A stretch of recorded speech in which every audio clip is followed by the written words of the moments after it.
about 4 years ago, when I moved back to North America after having lived in the Middle East for about 13 years, I found out that a childhood friend, he was in his 30s, had passed away. He'd been diagnosed with cancer and ended up passing away and leaving behind 2 young children. And myself, being a mother of 2, it was a very hard thing to face, not only because of the circumstances, but also because it forces you to look at your own mortality. And the fact that we take for granted that we have a long life ahead of us if you're relatively young, and you kind of plan that way so you have things that you're going to be doing later on in life.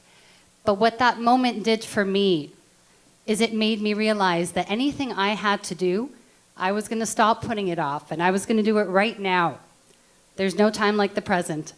And so a few months down the road, I would be put to test with that. My birthday was coming up. It was a milestone birthday, which we won't discuss.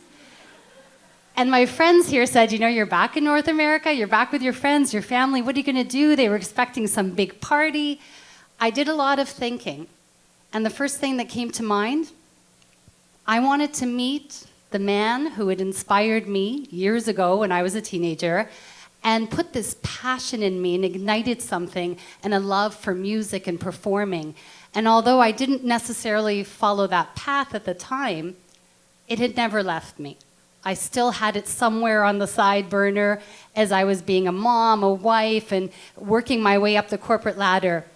And so I said, you know what, I want to meet this person. I told my friends, they knew who he was, and they said, she's nuts. It didn't matter. I knew better. I was going to do it anyways, and I'd promised myself that anything that I had to get done, I was going to do, and so this was my first test. So I bought a ticket, flew out to LA, I Googled his address, and although it's seriously creepy when I think about it now, at the time it seemed completely normal. And believe it or not, the creepier thing is that the address was right there, and when you find out who it is, you're going to be totally creeped out.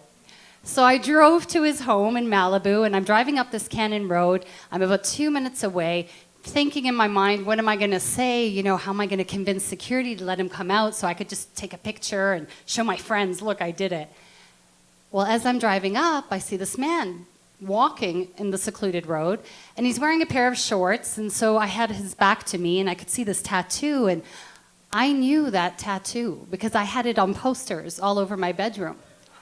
So I drove up next to him, attempted not to be a fangirl, and said, listen, I don't want to creep you out. I'm here because it's my birthday, and the only thing I wanted was to meet you. It was Axl Rose from Guns N' Roses. So if anybody was a fan of Guns N' Roses or knows anything about Axl Rose, he kind of had a reputation in the 80s. I didn't know what to expect. You know, if he was going to try and do something or yell at me or whatever. He was so polite. He was a total gentleman, and he said, you know what, just drive up to my driveway, and we'll take a picture there. And we did. We spoke a little. I told him, you know what, someday you and I are going to share the stage. You know, if anybody was watching the Oscars last night, did you see Lady Gaga and Bradley Cooper? That's going to be me and Axl. It still hasn't happened, but it's coming. So I walked away from that, went to a nearby restaurant, posted the picture on Facebook, of course, because otherwise it didn't happen. And all my friends went, holy crap, she did it. But that's not what was most important. I sat there, you know, as incredible as it was to have made this happen, it wasn't about meeting him. It made me realize I could dream big, and it was only limited by how big my dreams could be in my own head. And if something this crazy could really happen for real, and I made it happen, well, now anything was possible. And as cliche as that sounds, I mean, you don't need proof more than that anything is really possible. So I went back to Toronto. And if my friends thought the whole idea of me going to meet Axl was going to be really exciting and crazy, well, I had news for them. This whole idea of me wanting to be a performer, having a career in music, I was going to start doing that too. And literally, I was starting, as Michelle was saying, from zero. I had been away from North America for 13 years. I knew nobody in the music industry. I didn't even know what bands were playing and who was popular. I knew nothing. And I started immersing myself into it. I threw myself into it, started going to open jams. I just saw someone in the back there, Megan, thank you, because it was one of her open jams I used to go to, and I just ran into her right now, and I haven't seen her for years. It's because of those things that I would go to these jams, get up on a stage with a band. I'd never even really performed, didn't know who I was, how do I move on a stage. It was very, very uncomfortable to start with. But I had to do those things if I was going to do this. It was a promise to myself. And yes, I probably stunk the first few times. I still mess up sometimes. It doesn't matter. I had nothing to lose. I had to do this. So then my reward for doing all these things, going out to conferences, networking, all of a sudden, my whole world opened up in the music industry. And I started, without going into details, ending up in these situations that I couldn't have even dreamt up. One of them was that I ended up meeting the Tragically Hip on their final tour. I was invited by them to go see one of their shows. It was phenomenal. I ended up in Prague with Black Sabbath and Ozzy Osbourne. Yeah, rock on. And the most incredible thing is I wasn't there necessarily as a fan. I was invited by people who I knew who worked with them. I was behind the scenes. I was getting a first-hand look at what it was to be inside the music industry, not from the outside. So I took it as these were my courses. It was like being in a university, but actually going out there and doing it. And one of the most incredible events that happened to me was being invited by Steven Tyler and his people to go watch Aerosmith in Mexico City. Yeah, pretty wow. So, I go to the stadium and his people are saying, okay, we need to go out, this show's gonna start. I'm thinking, I hope I have a really good seat. I really wanna watch how he performs. He's someone else I've idolized and I really wanna watch what he does. Well, little did I know the seat was gonna be right on the stage. So I was on the side of the stage in Mexico City watching Aerosmith, and I'm telling you, I was a complete student, studying his every move, how he interacted with the audience, what worked, what didn't work. But I will never forget from that entire night, the most important thing, I turned around and I looked at the audience, and there was 22,000 people there. And I understood the real reason I was standing there was to know what it felt like to be in front of an audience of 22,000 people, and it was completely normal to me. And I would be ready when it was my turn. A few months later, when I put out my own music, I finally started writing, recording, put out a rock EP, I would end up in Brazil playing a festival on a stage the same size. And let me tell you, when I walked out there, I had no problem. That was home. I'd been there before. And that's where I met Daryl Hers from Indie Week, who is also here. And thank you to Daryl for a lot of opportunities as well. So then I get back to Toronto again, and I start work on a new record recently. And I started working with a producer in Los Angeles. So I flew out there. I was lucky enough to have a SoCan, if anybody's heard of that. They have a house in LA, and I booked it, and they gave it to me for 2 weeks. So for 2 weeks straight, all I did was focus on music. I didn't have any other responsibility except to work on music.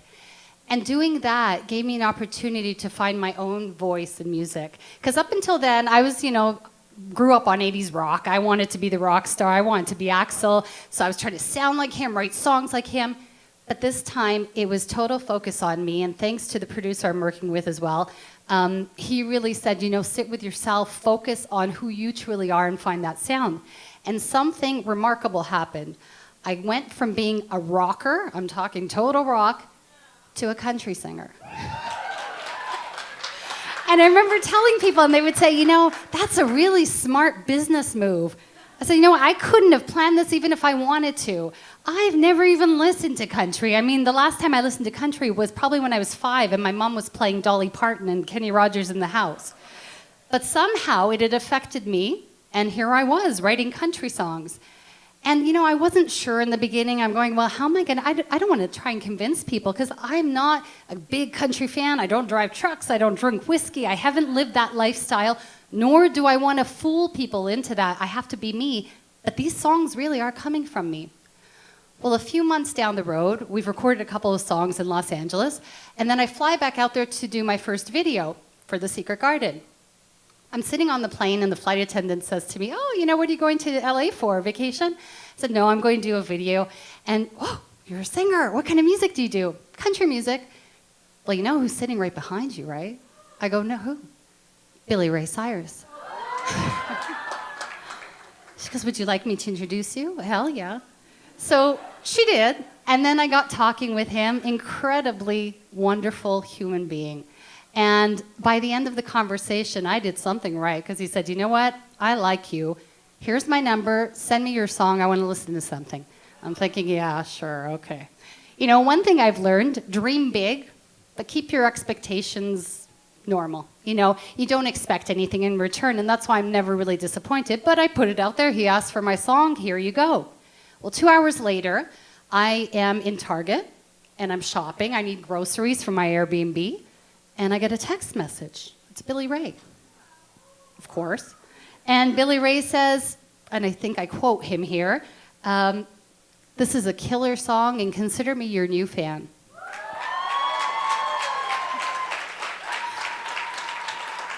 You know, the funny thing is I always preach to people, never look for outside justification in what you're doing or validation from others.